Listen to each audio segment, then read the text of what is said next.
Okay, I think we have a quorum, so we're going to call this meeting to order. I'll wait just a second.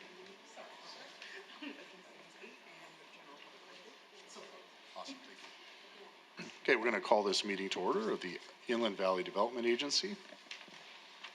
Madam Clerk, when you finally get situated, would you call the roll, please? Yes, certainly. Please state your names for the record. Members from the City of Colton. Frank Navarro. John Echeverria. Thank you very much. Members from the City of Loma Linda. Phil Duper. Thank you. Member from the County of San Bernardino, 5th District. Supervisor Baca. Thank you. And members from the City of San Bernardino. Councilmember Ibarra. Thank you very much. We have a quorum. Thank you very much. Did we have any requests to speak on closed session? No public speaker slips for closed session. Okay, thank you. At this time, we are going to move into closed session for the agenda item there.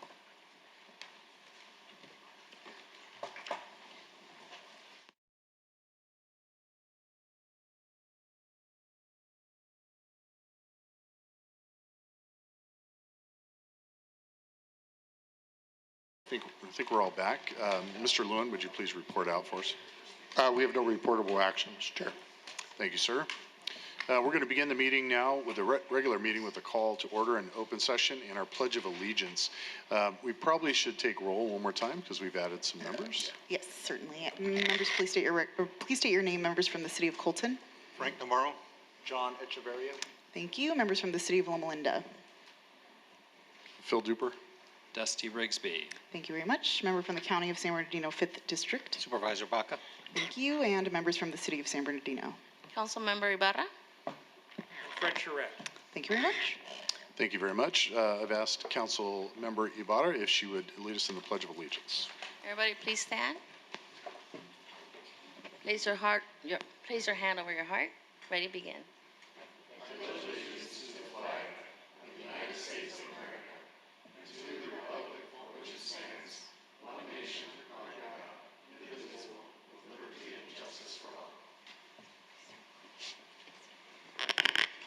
Thank you. Mike, are there any items to be added or deleted? No items, sir. Thank you, sir. As always, we'll deal with conflict of interest as it arises. Informational items. Mike? Yes, sir. We've got a couple here. Really, the main thing that we wanted to talk about is, as you know, as we enter the holidays, sometimes meeting times and all that conflict with other things. So Jennifer will be out as she normally is and checking attendance at future meetings there. So if you can, just try to get back so we make sure that we can calendar the meeting. Other than that, that concludes our report. Okay, thank you very much. We'll move on to the consent calendar. Move it. I have a first and a second. Mayor Navarro and Councilmember Charette. Thank you very much. We have a motion by Member Navarro and a second by Member Charette. Please state your votes for the record. Member Navarro. Yes. Member Echeverria. Member Duper. Yes. Member Rigsby. Yes. Member Baca. Baca, aye. Member Ibarra. Yes. And Member Charette. Yes. Thank you. Those items pass unanimously. Okay, thank you very much. Moving on to our scheduled items. First is Mr. Cousineau. Thank you, Mayor. Before you, we have a budget adjustment item. It consists essentially of 4 items. 2 of the items are offsetting. One is for a new expenses for products development and testing account line, as well as offsetting revenues of $25,000 each, which will offset to 0 for the budget overall. And then we have another item where we're reallocating insurance between the funds, and that offsets as well. That leaves us with our 2 net expenditure line items for an increase of $36,500. And those are an increase for board meeting expense for translation services of $26,000 and an increase in facility rental for the UAS Center trainings trailer of $10,500. And that completes my presentation. Thank you very much. Any questions from the board? Move approval. Second. I have a first by the supervisor and a second by Mayor Navarro. Thank you very much. We have a motion by Member Baca and a second by Member Navarro. Please state your votes for the record. Member Navarro. Yes. Member Echeverria. Yes. Member Duper. Yes. Member Rigsby. Yes. Member Baca. Baca, aye. Member Ibarra, Yes. and Member Charette. Yes. Thank you. That item passes unanimously. Thank you very much. Moving on to item number 7, Mr. Lewin. And as instructed by the board at our meeting last month, I've reached out to the Cal Interpreting and Translation Services to provide interpreting services here for our regular monthly board meetings. We've reached contract terms with them here at this time. This is the same proposal that was approved last time at the meeting to move forward with it. However, as instructed by the board, I was successful in negotiating a couple terms. We received a 15% reduction in the cost of both the translation services and equipment on it. With regard, as you may recall from a presentation at last meeting, there was a 3 business day termination period within which the full amount would have been due. We're able to succeed in getting a reduction of that for 1 business day for the actual interpreters. That is the best they could do because that is under their contract with the interpreters when they have to pay them if they have been canceled before attending it. With respect to the equipment, which is the smaller portion of the contract amount for each meeting, they had to stick with the 3 business days because what they do is they actually ship all of that equipment to the interpreters, so it's already been gone if we cancel within the 3-day business day period. Other than that is on the terms you have. This would be a contract that would go through the end of the fiscal year through June. It can be terminated at any time upon 30 days notice by either party. They will answer any other questions you may have regarding the contract. Would recommend approval of this contract. Thank you very much. Any questions from the board? Make a motion to approve. Motion by Council Member Ibarra, Baca, second. second by Supervisor Baca. Thank you very much. We have a motion by Member Baca and a motion by Member Ibarra and a second by Member Baca. Please state your votes for the record. Member Navarro, Yes. Member Echevarria, Yes. Member Duper, Yes. Member Rigsby, Yes. Member Baca, Baca, aye. Member Ibarra, Yes. and Member Charette. Yes. Thank you. That item passes unanimously. Thank you very much. Moving on to item number 8, consider and discuss report on economic development initiatives. Ms. Beltran. Thank you and good afternoon. In this presentation, we're going to provide you with an overview of the contributions to economic development the IVDA has been advancing. Some of these projects are in partnership with other JPA members and other community agencies. Next slide, please. Oh, we're on the right slide, sorry.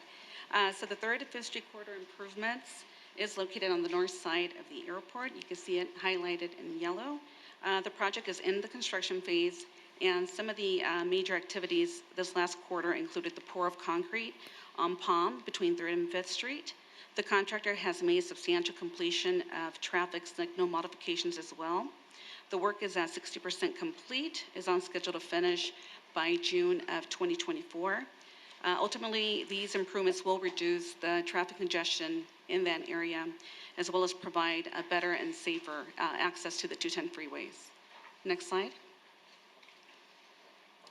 The Sterling Avenue project is in partnership with Seminole Band of Mission Indians.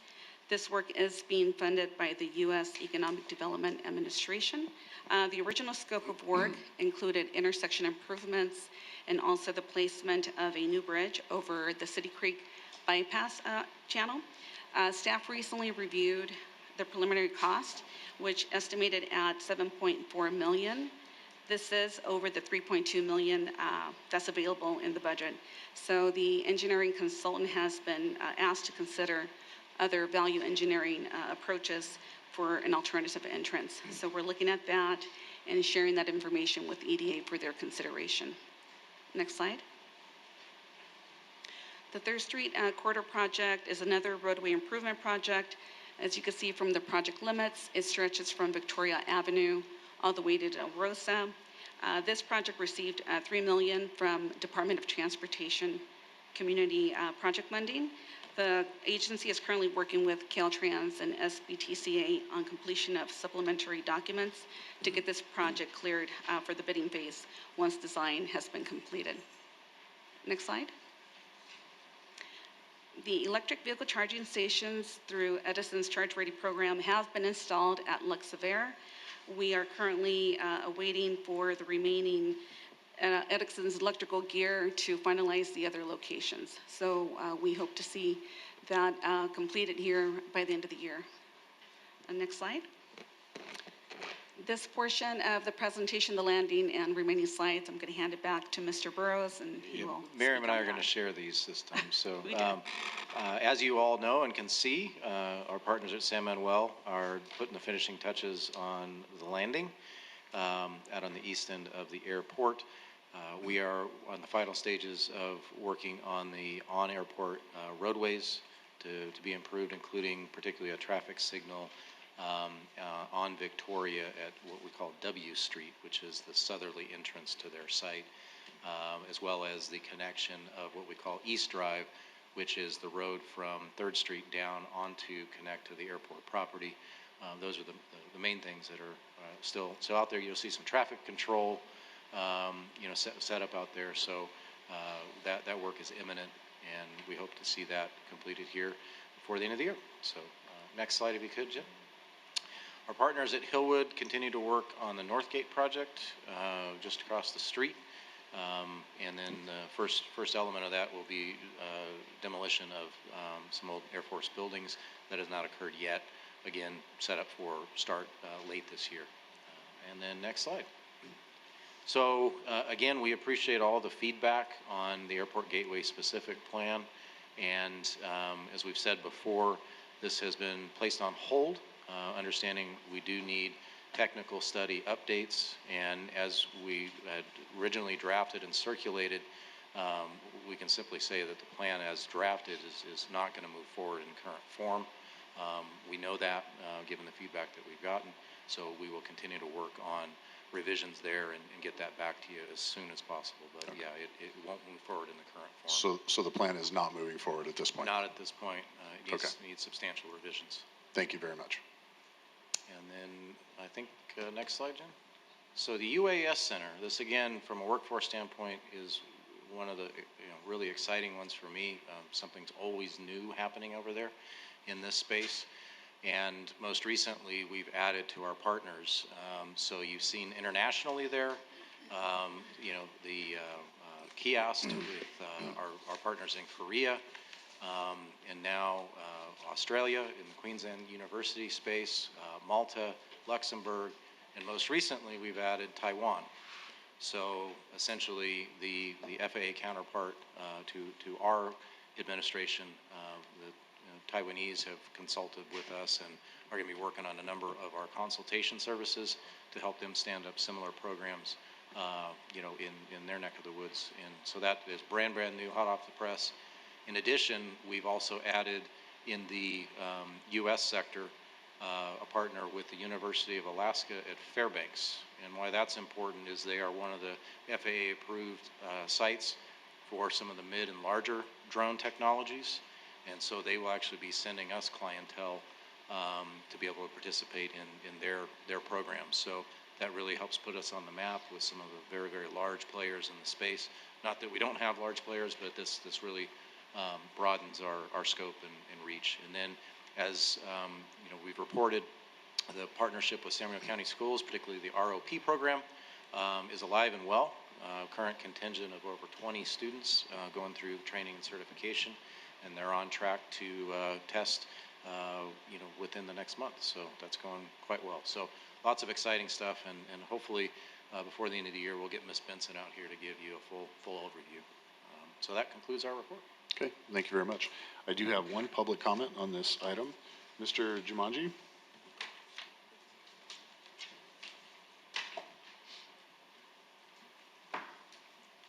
Thank you. Good afternoon. My name is Daniel Giovanji, marketing technologist by trade and a San Bernardino City community member for many, many years. Today I'm leaving public comment on the economic development as a general topic and to give some light feedback on what was presented just a moment ago.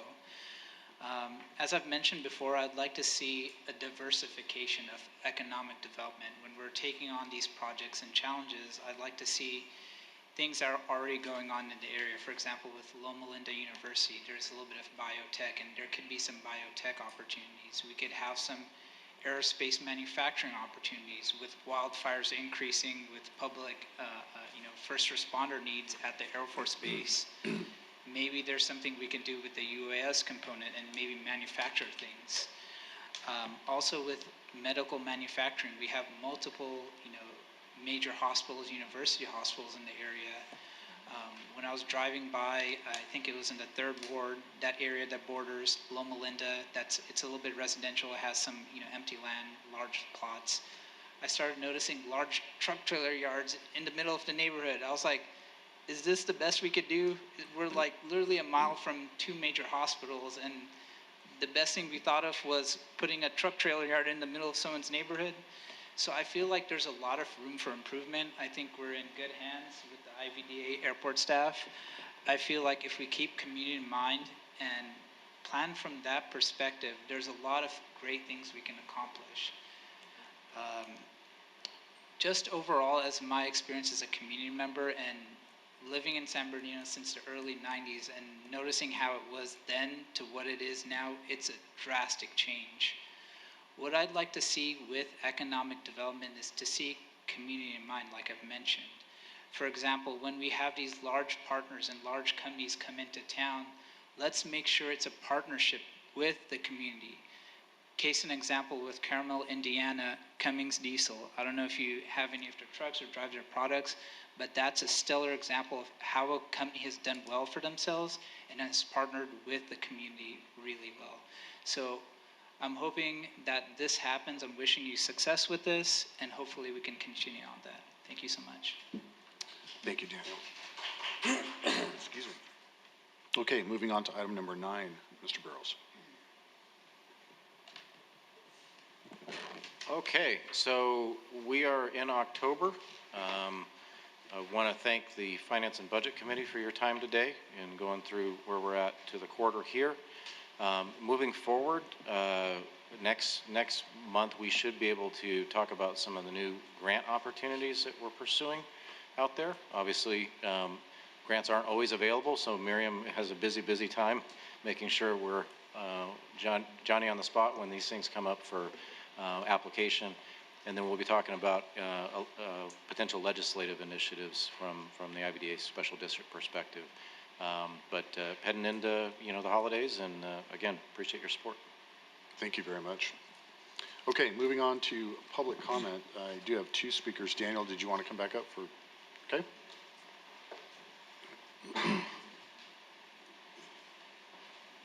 Thank you once again. I'm feeling in a really chatty mood today. So I might sound a little bit angry at this. I'm not really angry in anyone in particular, but this is just a frustration as a community member.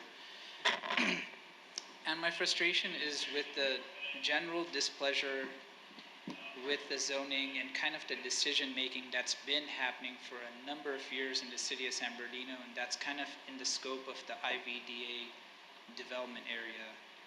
A few months ago, I mentioned kind of the Valley Truck Farms neighborhood, right, kind of right over here. And what's happened is, in the 1960s, the city of San Bernardino decided, okay, there's a historically black community, there's some residential areas that's kind of run down. It feels like the decision-making to rezone that area was racial and classist in nature, and it kind of disadvantaged a lot of those people that live there.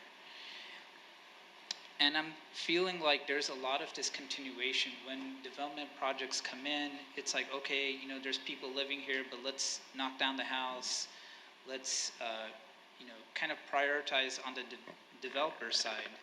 So what we get is these truck yards, warehouses, loss of property and value, increase in pollution, and tons of gas stations. So I'd like to see a change with that.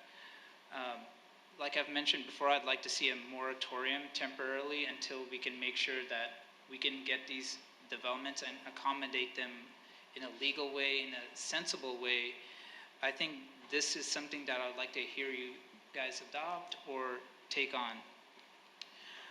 Also, I'd like you all to take a pledge, and maybe it could be this meeting or another meeting where we say, as a community member, as a local representative, and even for our IVDA and airport staff, when we see projects that have problems, when it's perpetuating racism, when it's perpetuating classism, when it's a project that will negatively impact community members, we're going to say no. We're not business friendly to interests that will harm the community, but we're going to be extremely friendly to businesses that want to partner with the community. In fact, we might help them triple or quadruple fold. We'll really, accommodate them. And those are kind of my thoughts. So I'm hoping that we can take some action. We did hear a little presentation. I'd like to see future presentations, and especially for our board members to engage with the community and maybe with our different board members present in their cities what's going on with the IVDA. How can we really make things happen for our community and really improve the economy and livelihoods of everyone? Thank you so much. Thank you very much. Martha Romero.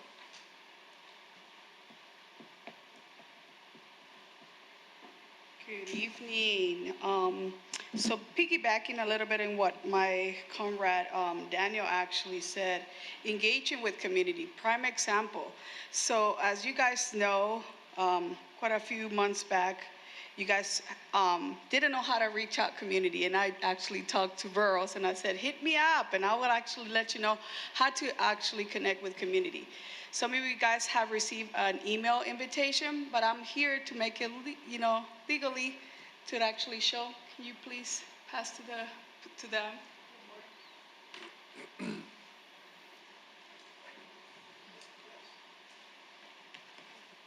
So that is actually a flyer that we're doing for community to come out, and it's a barbecue, free food, entertainment, and you guys could actually come out and talk to one-on-one with your community that has been affected by the Gateway specific plan. These people that are actually not having a relocation plan will be there present to actually hear from you guys. You guys could actually come out, free food for all. That includes you guys as well and all your staff if you guys would like to come out and attend. That's something that we are, focusing on. Like we said, to have the one-on-one with community, have that base.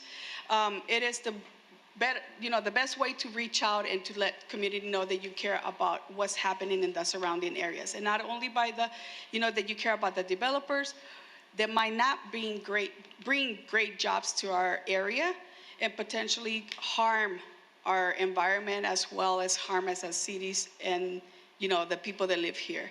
So that is on October 21st. Feel free to come out and engage with community. There will not be no Brown Act violation because you guys will not be publicly speaking about anything in regards besides commingling with community.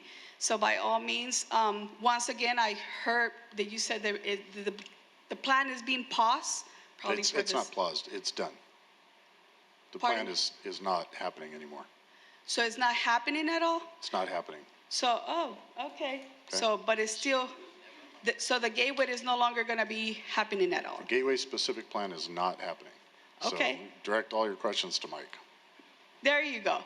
We're still having the barbecue, so come out and actually take advantage of that. We're still going to have to reach out community. I'm pretty sure that the cities themselves would actually have something, probably what we spoke before, which was each city taking advantage of their areas to have them develop. So we need community to be aware of this as well. Thank you for your time, and I appreciate it. Thank you very much. Mr. Chairman? Okay, any board member comment? Yes, Ms. Barra. If I may address the public, I'll be doing it bilingually.